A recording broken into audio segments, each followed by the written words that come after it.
প্রিয় দর্শক, আসসালামু আলাইকুম।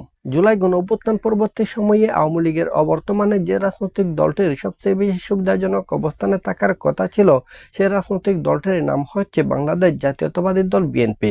কিন্তু এই রাজনৈতিক দলের নেতাকর্মীদের দেশব্যাপী আধিপত্য বিস্তারকে কেন্দ্র করে অরাজকতা এবং এই দলের নেতাকর্মীদের দেশব্যাপী চাঁদাবাজির কারণে জনমনে অসন্তুষ্টি এবং বাংলাদেশ জামাতে ইসলামী সহ অপরাপর ইসলামপন্থী রাজনৈতিক দলগুলোর অপপ্রচারের মুখে এই রাজনৈতিক দলটিই বাংলাদেশের রাজনীতিতে সবচেয়ে বেশি বেকায়দায় পড়েছিল, যার ফলে এই দলের চেয়ারম্যান জনাব তারেক রহমানের কঠোর পদক্ষেপের ফলে রাজনৈতিক অঙ্গনে যে অস্থিরতা তৈরি হয়েছিল এবং এই দলের নেতাকর্মীরা দেশব্যাপী যে চাঁদাবাজির স্বর্গরাজ্য গড়ে তুলেছিল, তা থেকে এদেশের জনগণ মুক্ত হতে পেরেছে।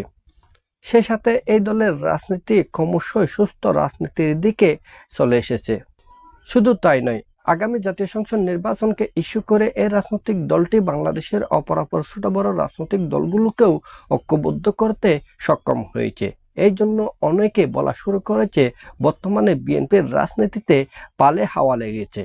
অন্যদিকে আমরা যদি বাংলাদেশ জামাতে ইসলামের দিকে তাকাই, তাহলে দেখতে পাবো এই রাজনৈতিক দলটি যেমনইভাবে অভ্যুত্থান পরবর্তী সময়ে হৈ হৈ করে বাংলাদেশের সর্বত্র ছড়িয়ে পড়ার চেষ্টা করেছিল, তাতে কিছুটা স্তিমিত ভাব আমরা দেখতে পাচ্ছি।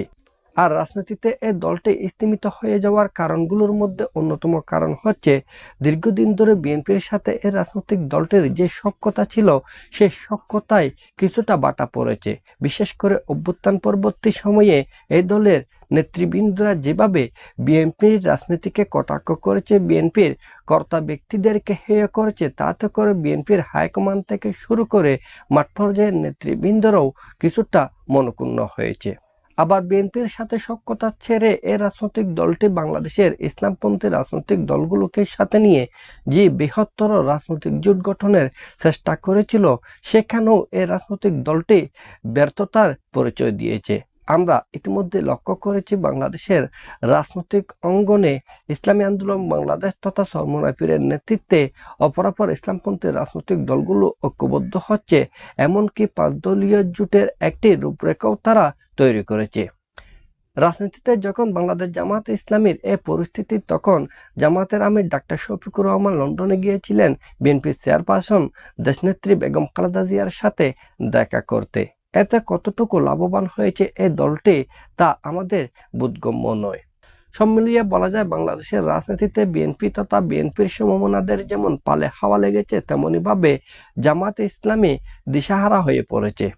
আমাদের পরবর্তী ভিডিও পাওয়ার জন্য আমাদের এই চ্যানেলটি সাবস্ক্রাইব করবেন। সবাইকে ধন্যবাদ। আসসালামু আলাইকুম।